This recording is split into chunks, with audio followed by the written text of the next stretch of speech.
ವನ್ನಕೀರ್ಣ news ಚಾನೆಲ್ಗೆ ಸ್ವಾಗತ. ನಾನು ಬಸಮ್ಮ ಹಿರೂರ್. ವಿಜಯಪುರ ಜಿಲ್ಲೆಯ ಬಸವನ ಬಾಗೇವಾಡಿ ಪಟ್ಟಣದ ಶ್ರೀ ಬಸವೇಶ್ವರ ಪದವಿ ಪೂರ್ವ ಕಾಲೇಜು ಆವರಣದಲ್ಲಿ ವೈಎಸ್ ಸೋಮನಕಟ್ಟಿ ತಹಶೀಲ್ದಾರ್ ಧ್ವಜಾರೋಹಣ ನೆರವೇರಿಸಿದರು. ಶಾಲಾ ವಿದ್ಯಾರ್ಥಿಗಳು ರಾಷ್ಟ್ರಗೀತೆ ಹಾಗೂ ನಾಡಗೀತೆ ಹಾಡಿದರು. ಪೊಲೀಸ್ ಇಲಾಖೆಯಿಂದ ಹಾಗೂ ವಿದ್ಯಾರ್ಥಿಗಳಿಂದ ಪಥಸಂಚಲನ ನಡೆಯಿತು. ನಂತರ ತಹಶೀಲ್ದಾರರಾದ ವೈಎಸ್ ಸೋಮನಕಟ್ಟಿಯವರು ಮಾತನಾಡುತ್ತಾ, ಗಣರಾಜ್ಯ ದಿನವನ್ನು ಅತ್ಯಂತ ಸಂತೋಷದಿಂದ ದೇಶಾದ್ಯಂತ ಶಾಲಾ ಕಾಲೇಜುಗಳಲ್ಲಿ, ಕಾರ್ಯಾಲಯಗಳಲ್ಲಿ, ತಾಲೂಕು, ಜಿಲ್ಲೆ, ರಾಜ್ಯ, ದೇಶಾದ್ಯಂತ ವಿಜೃಂಭಣೆಯಿಂದ ಆಚರಿಸುತ್ತೇವೆ. ಸಂವಿಧಾನ ಜಾರಿಗೆ ಬಂದ ದಿನ. ಇದರನ್ವಯ ಆಡಳಿತ ನಡೆಯುತ್ತದೆ. ಸಂವಿಧಾನವು ನಮಗೆ ಮೂಲಭೂತ ಹಕ್ಕು, ಕರ್ತವ್ಯಗಳನ್ನು ನೀಡಿದೆ. Doctor B R. ಅಂಬೇಡ್ಕರ್ ಅವರ ಹಲವಾರು ದೇಶಗಳ ಆಡಳಿತ ಕಾಯ್ದೆ ಕಾನೂನುಗಳನ್ನು ಅಭ್ಯಾಸ ಮಾಡಿ ನಮ್ಮ ದೇಶಕ್ಕೆ ಸೂಕ್ತವಾದ ಸಂವಿಧಾನವನ್ನು ರಚಿಸಿ 1950 ಜನವರಿ 26ರಂದು ಜಾರಿಗೆ ಬಂದಿತು. ನಮ್ಮ ದೇಶ ಜಗತ್ತಿನಲ್ಲಿ ಅತಿದೊಡ್ಡ ಪ್ರಜಾಪ್ರಭುತ್ವ ರಾಷ್ಟ್ರವಾಗಿ ಬೆಳೆದಿದೆ. ನಾವು ನೀವೆಲ್ಲರೂ ಈ ರಾಷ್ಟ್ರಕ್ಕಾಗಿ ದುಡಿಯೋಣ ಎಂದು ಹೇಳಿದರು. ಇದೇ ಸಮಯದಲ್ಲಿ ಪ್ರಕಾಶ್ ದೇಸಾಯಿ, ಕಾರ್ಯನಿರ್ವಾಹಕ ಅಧಿಕಾರಿಗಳು ಬಲ್ಲಪ್ಪ ನಂದಗಾವಿ, ವಸಂತ ರಾಥೋಡ್, ವಿದ್ಯಾಧರ್ ಕಲಾದಗಿ, ಮೆಹಬೂಬ್ ನಾಯ್ಕೋಡಿ, ಪೊಲೀಸ್ ವಿಭಾಗದ ಅಧಿಕಾರಿಗಳು, ಗಣ್ಯರು, ಶಿಕ್ಷಕರು, ವಿದ್ಯಾರ್ಥಿಗಳು ಭಾಗವಹಿಸಿದ್ದರು. ಲೈಕ್ ಮಾಡಿ, ಶೇರ್ ಮಾಡಿ, ಸಬ್ಸ್ಕ್ರೈಬ್ ಮಾಡಿ. ಹೀಗೆ ಮತ್ತಷ್ಟು ಸುದ್ದಿಗಳಿಗಾಗಿ ನೋಡ್ತಾ ಇರಿ ಹೊನ್ನಕೀರ್ಣ ನ್ಯೂಸ್.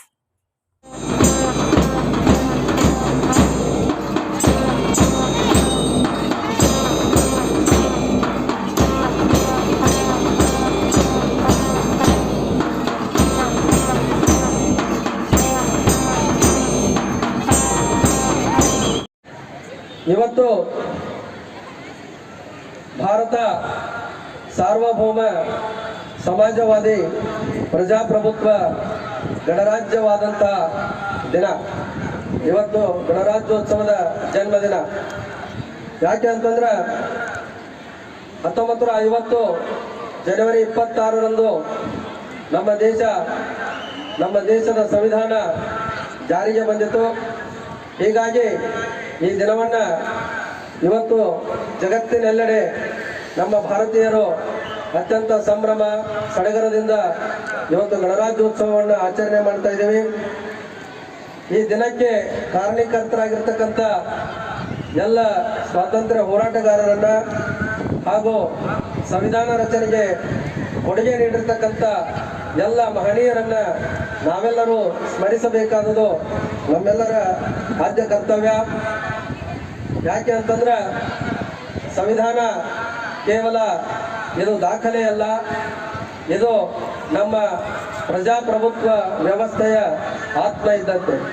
ಒಂದು ಸಂವಿಧಾನದ ಆಶಯಗಳನ್ನು ನಾವು ನಮ್ಮ ಆಡಳಿತದಲ್ಲಿ ಅಳವಡಿಸಿಕೊಳ್ಳುತ್ತಾ ನಮ್ಮ ಕರ್ನಾಟಕ ಸರ್ಕಾರ ಇರ್ಬೋದು, ನಮ್ಮ ಭಾರತ ಸರ್ಕಾರ ಇರ್ಬೋದು, ಏನು ಮಾಡಿದೆ ಅಂತಂದ್ರೆ ಅವುಗಳನ್ನು ಜಾರಿಗೊಳಿಸುತ್ತಾ, ಆಶಯಗಳನ್ನು ಈಡೇರಿಸ್ತಾ ಹಲವಾರು ಯೋಜನೆಗಳನ್ನು ಜಾರಿಗೊಳಿಸುವುದರ ಮುಖಾಂತರ ನಮ್ಮ ಕರ್ನಾಟಕ ಸರ್ಕಾರ ಪಂಚ ಗ್ಯಾರಂಟಿ ಯೋಜನೆಗಳನ್ನು ಜಾರಿಗೊಳಿಸುವುದರ ಮುಖಾಂತರ ಪ್ರತಿಯೊಬ್ಬ ಕಟ್ಟಕಡೆಯ ಸಮಾಜದ ವ್ಯಕ್ತಿಗೂ ಕೂಡ ಒಂದು ನ್ಯಾಯ ದೊರಕಬೇಕು, ಅವನಿಗೆ ಒಂದು ಅಧಿಕಾರ ಸಿಗಬೇಕು, ಅವನು ಎಲ್ಲರಂತೆ ಅತ್ಯಂತ ಶ್ರೇಷ್ಠವಾಗಿ ಬಾಳಬೇಕು ಅಂತೇಳಿ ಯೋಜನೆಗಳನ್ನು ಜಾರಿಗೆ ತಂದಿದೆ. ಹೀಗೆ ಭಾರತ ಸರ್ಕಾರವು ಕೂಡ ಹಲವಾರು ಯೋಜನೆಗಳನ್ನು ಜಾರಿಗೊಳಿಸುವುದರ ಮುಖಾಂತರ ನಮ್ಮ ದೇಶದ ಅಭಿವೃದ್ಧಿಗಾಗಿ, ಪ್ರಗತಿಗಾಗಿ ಚಿಂತನೆಯನ್ನ ಹಾಗೂ ಅಭಿವೃದ್ಧಿಯನ್ನು ಮಾಡ್ತಾ ಇದ್ದಾವೆ.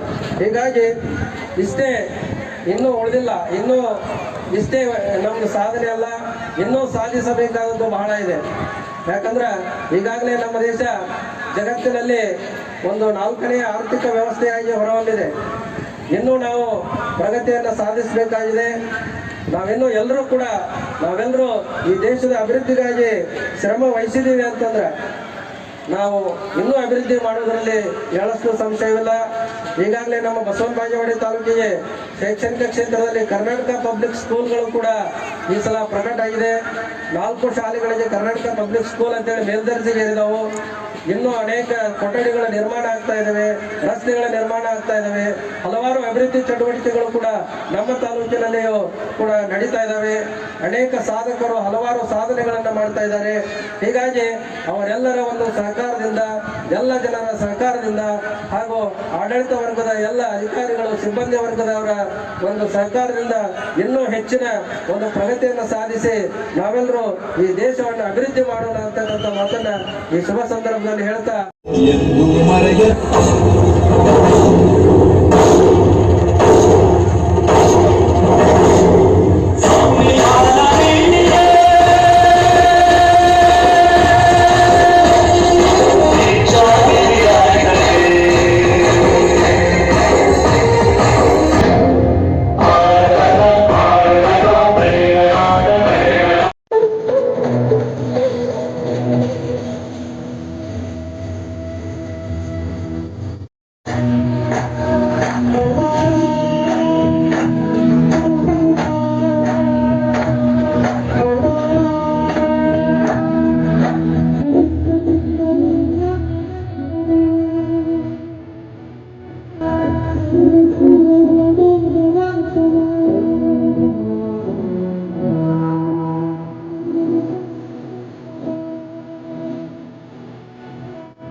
ಕನ್ಯವೇ ಚಿನ್ನದಿಂದ ಆದ ಒಡವೆ ಚಿನ್ನ ಕನ್ಯವೇ ನಿನ್ನಿಂದ ಆದ ಜೀವರು ನಿನ್ನಂತೆ ಬಾಳಲಿ ನಿನ್ನಿಂದ ಆದ ಜೀವರು ನಿನ್ನಂತೆ ಬಾಳಲಿ ನಮ್ಮಲ್ಲಿ ಭೇದ ಭಾವ ಪ್ರಭು ದೂರ ಮಾಡಲಿ ನಮ್ಮಲ್ಲಿ ಭೇದ ಭಾವ ಪ್ರಭು ದೂರ ಮಾಡಿ ವಿಧಾನವನ್ನು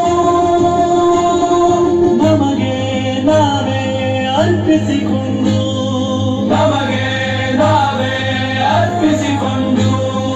ಅಂಗೀಕರಿಸಿ ಶಾಸನವಾಗಿ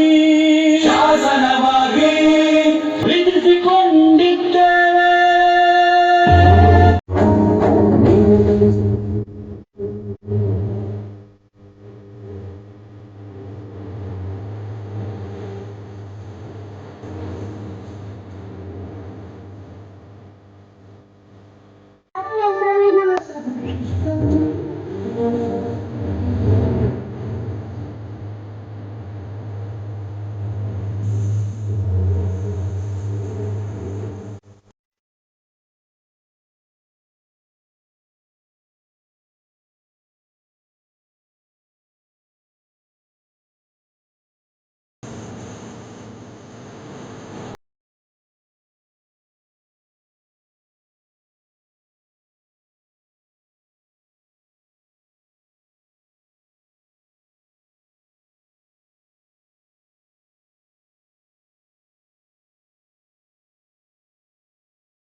ಸಮಾಜದಲ್ಲಿ ಒಂದು ಜೀವಿಯಾಗಿರ್ಲಿಲ್ಲ.